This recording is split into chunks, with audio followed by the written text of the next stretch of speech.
ಯಾದಗಿರಿ ಜಿಲ್ಲೆಯ ಸುರಪುರ ತಾಲೂಕಿನ ಪೊಲೀಸ್ ಸ್ಟೇಷನ್ಗೆ ವರ್ಗವಾಗಿ ಬಂದ PI ಉಮೇಶ್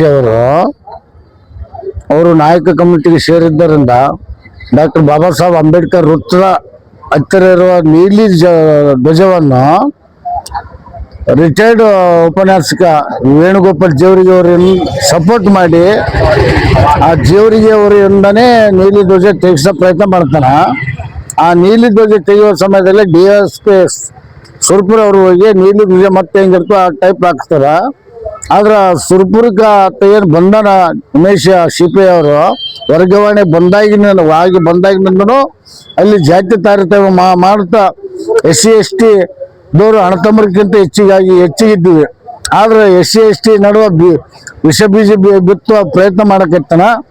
ಮತ್ತು ಅದ್ರ ಜೊತೆಗೆ ಮೊನ್ನೆ ನವೆಂಬರ್ 26 ಸಂವಿಧಾನ ಸಮರ್ಪಣಾ ದಿನದಂದು ಅಲ್ಲಿ ತಹಶೀಲ್ದಾರ್ ಮತ್ತು MLA ತಾಲೂಕು ಆಡಳಿತ ಬಾಬಾ ಸಾಹೇಬರಿಗೆ ಮಾಲಾರ್ಪಣೆ ಮಾಡಲು ಬಂದಾಗ ನಾವು 100 ದಿನಗಳಿಂದ ನಾವು ಇಲ್ಲಿ ಭೂಮಿ ಮಂಜೂರು ಮಾಡ್ರಿ ಅಂತೇಳಿ ನಾವು ಸತ್ಯಾಗ್ರಹ ಕುಂತೀವಿ.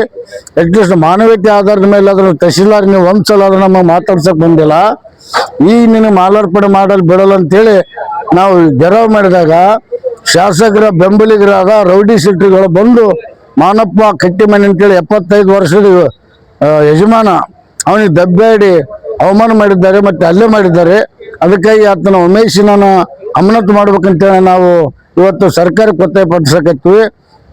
ಅಮಾನತು ಮಾಡದೆ ಹೋದಲ್ಲಿ ಇದೇ ಡಿಸೆಂಬರ್ 8ರಿಂದ ನಾವು IG ಆಫೀಸ್ ಗುಲ್ಬರ್ಗ ಈಶಾನ್ಯ ವಲಯದ ಎದುರುಗಡೆ ಸತ್ಯಾಗ್ರಹ ಪ್ರಾರಂಭ ಮಾಡ್ತೀವಿ ಅಂತೇಳಿ ನಾವು ಇವತ್ತು ಸರ್ಕಾರಕ್ಕೆ ಒತ್ತಾಯಪಡಿಸ್ತೀವಿ.